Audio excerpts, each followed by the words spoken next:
Suppose men's weights in Boston are normally distributed with mean 185 pounds, standard deviation 40 pounds. Part A. Find probability X. A random man from Boston's weight is 230 pounds or more. So part A is a typical normal distribution problem. We draw a normal distribution. Variable is X, men's weight, mean 185 pounds.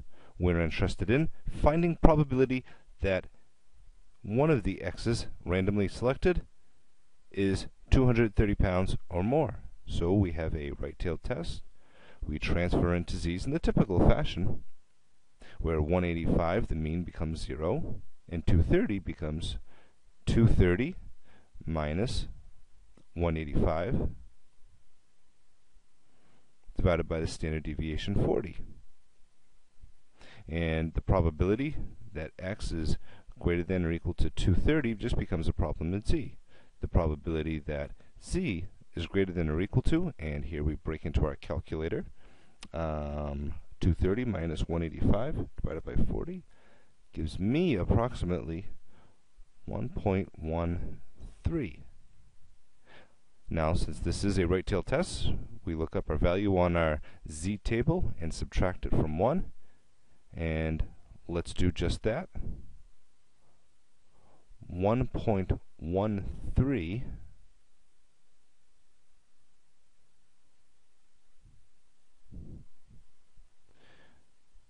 would be underneath the 1.1 column all the way over to 0.3, and I come up with 0.8708.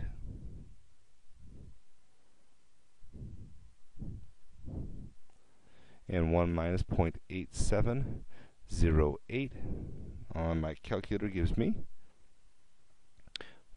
0.1292, or a little bit under 13%.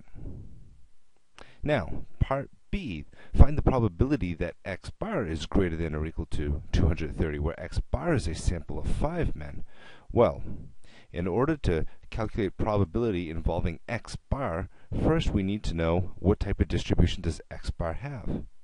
Now, since we're given that men's weights in Boston are normally distributed, we have part 1 of the central limit theorem, which says X normal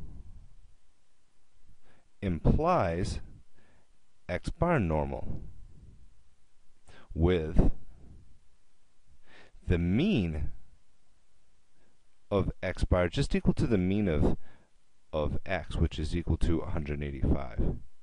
Standard deviation of X bar is equal to the old standard deviation of X, which is 40, but divided by square root of n, which in this case is 5.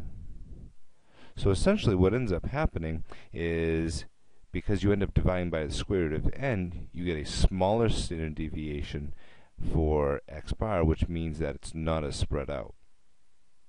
So let's draw a normal distribution that's not quite as spread out, maybe, just to kind of illustrate the point. So it might be a little bit higher and just kind of more gathered together. So here's our X bar variable, and mean is 185 still. And we're still looking for the probability that 5 men have a weight of 230 or more.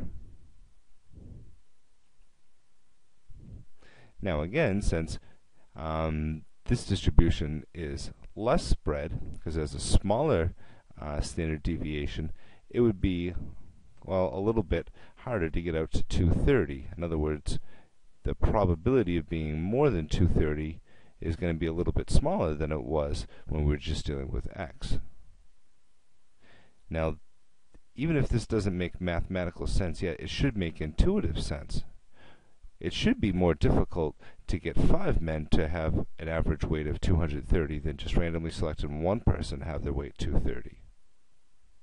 So let's see what the actual probability is going to be for this, and let's compare it to the 13% that we got in part A. So part B, the probability of X bar being greater than or equal to 230 is equal to the probability that Z is greater than or equal to, And here we should really put 230 minus 185 divided by 40. But it's 40 over root 5 this case, because remember the standard deviation for x bar is different. It's 40 over root 5. I like to use parentheses there, and you probably should when you're going to your calculator. So we get the probability that C is greater than or equal to, and confirm this on your calculator, that 230 minus 185 divided by 40 over root 5 turns out to be 2.52. And if you don't get that, double check that you have parentheses in the denominator.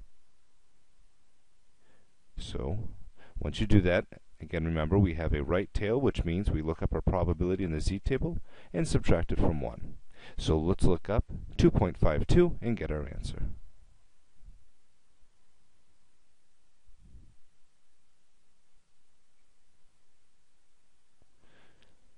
So here's 2.50, 2.51, 2.52 gives us 0.9941. And 1 minus 0.9941 gives us 0.0059, which is a little less likely than our answer was in part A, because it's less likely they get 5 men that have a high mean weight than it is to get 1 man that has a high mean weight.